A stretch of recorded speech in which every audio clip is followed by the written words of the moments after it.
Hey guys, it's Joe. I told you I'd be coming back to do a video on things you can and cannot eat after surgery.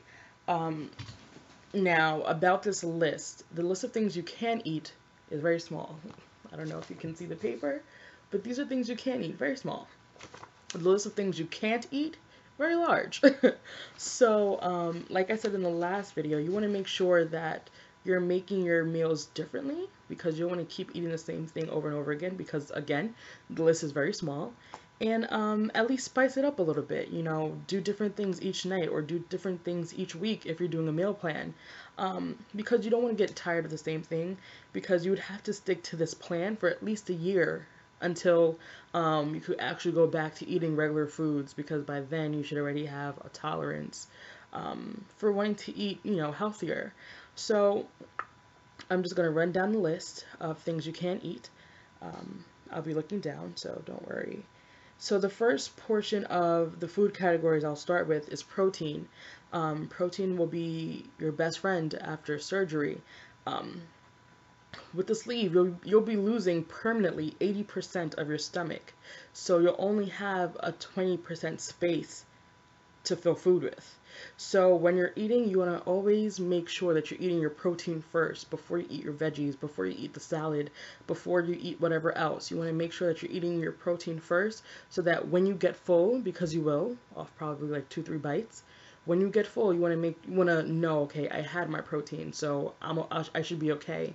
Okay, so um, always make sure you eat your protein first.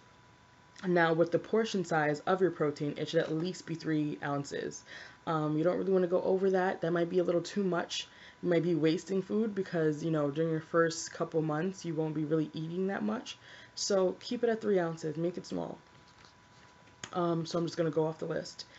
Egg beaters, egg whites, chicken with no skin, Cornish hen, no skin, turkey, no skin, lobster, no butter, salmon, flounder, haddock, halibut, codfish, protein shake, trout, tuna, string cheese, tilapia, scallops, shrimp, cottage cheese, 1% low fat, yogurt, fat free and low carb, Greek yogurt, plain fat free, and then you could have Dannon Light Fit Greek. So those are your proteins that you can have. Now, again, you don't want to have too many of these proteins. You don't want to like fill your stomach completely. So, when your stomach tells you that you're full or when your mind tells you that you're full, you're full. Stop eating. You don't want to stretch your stomach out because that can happen. That is one of the complications after the surgery is stretching your stomach back out. You don't want to do that.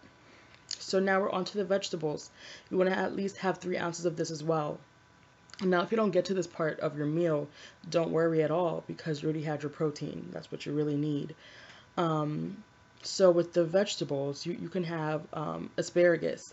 You can have beets, broccoli, Brussels sprouts, cabbage, carrots, cauliflower, collard greens, cucumbers, eggplant, green beans, bell peppers, kale, mushrooms, onions, radishes, red peppers, salad greens, spinach, summer squash, tomatoes, water chestnuts, yellow beans, and zucchini.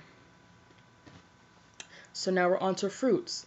Now the fruit portion is just as a snack, because we're gonna have moments where we're gonna want to snack, and we can't snack on cookies, okay? So you can't snack on chips. So fruit would be your next healthy option as a snack. Now you want to have one small fruit per day. Um, so I'll just give you the list of the fruits. So apple, banana, blueberries, cantaloupe, cherries, grapefruit, honeydew, kiwi, orange, pears, grapes, peach, plum, raspberries, strawberries, tangerine, and watermelon. So that's basically your food list right there if you want to go shopping. That's your list. Now, the list of things you cannot eat. Now, the reason why you can't eat these things are because, one, the calorie intake is way too high.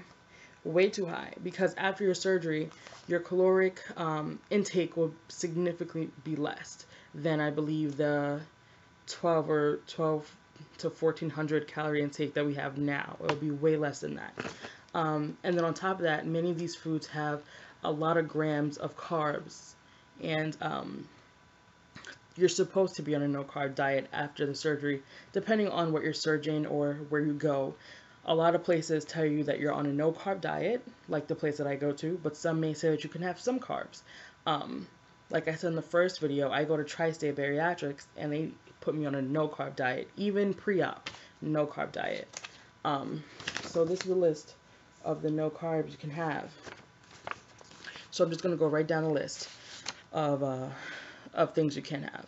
So it's white bread, whole wheat bread, crackers, ice cream, cookies or chocolate chip cookies, cake, apple pie, oatmeal. Now, a lot of people are confused. Why can't you have oatmeal? Well, oatmeal has 160 calories if made with water and 29 grams of carbs. And that's a lot of carbs, so no oatmeal. Cornflakes, popcorn, potato chips, granola bars, trail mix, dried fruit, brown rice, pasta, chicken noodle soup, tomato soup, pea soup, baked potatoes, baked beans, black beans, peas, corn, orange juice, apple juice, cranberry juice, fruit punch, soda is a given, iced tea, and skim milk. So, with these at the bottom, skim milk. Skim milk has 80 calories and 12 grams of carbs. Now, after the surgery, you want to keep your carbs at like 4 grams. So anything over 4 grams is just too many carbs for your body. So that's the reason why skim milk is on here. Now with the iced tea, of course it has a lot of sugar, and sugar builds fat. So you want to keep away from anything that has sugar, any artificial sugar, anything that's white, you want to keep away from it. Because if it's white, that means it's most likely processed. That's why you have to stay away from the white bread. So that's the list of things that you can't have. I'll just show it to you again if you just want to be able to read it by yourself, with the calories and the carbs. Hopefully everything is in the screen. So that's that. I'll keep it there for a second. So you just want to stay away from those things. You want to make sure that you have a protein shake, or you get the pre-made protein shakes from the stores. You want to make sure that you have some on hand just in case you have an urge to want to eat. Sorry, excuse me. Those can always replace a meal. So if you're ever getting a protein shake, you want to make sure that the calories are under 110. That's the max. 110 calories is the max. You want to make sure that the protein is between 15 and 25 grams, so that you're getting enough, protein for the day, and that the carbs are under 4 grams of carbs, and that the fat is under 3. Where the fat doesn't really matter, it's more so the carbs that matter. So if you're gonna get a protein shake by like Muscle Milk or something like that, make sure it's Muscle Milk Light. That'd be the better option for you. And those are just the foods that, you can and can't have. I don't know, I've been up thinking about this all day, and I just want to make sure that you guys have the utmost, accurate information on the surgery, because again, this is a big surgery. This is going to change your life. So, if I were on the other side of the screen, I'd want someone telling me this information so that I knew from like a person who wasn't a doctor, who wasn't a nurse, who wasn't trying to sell me something, that I knew all the facts, you know what I'm saying? So, that's the only reason why I'm doing these videos for you, just so that you know from a first-hand, down-to-earth, very caring person. I just want to make sure that you're okay. Because I'm thinking the same things here. I'm very nervous about this surgery, but I want it so badly that I feel that my anxiousness for the surgery is kicking my nerves butt. So, I'd want to be on the same side learning about what I can and can't eat, because, we all like to eat. So, I'm hoping that these videos are educational or resourceful for you, and I'll see you another day.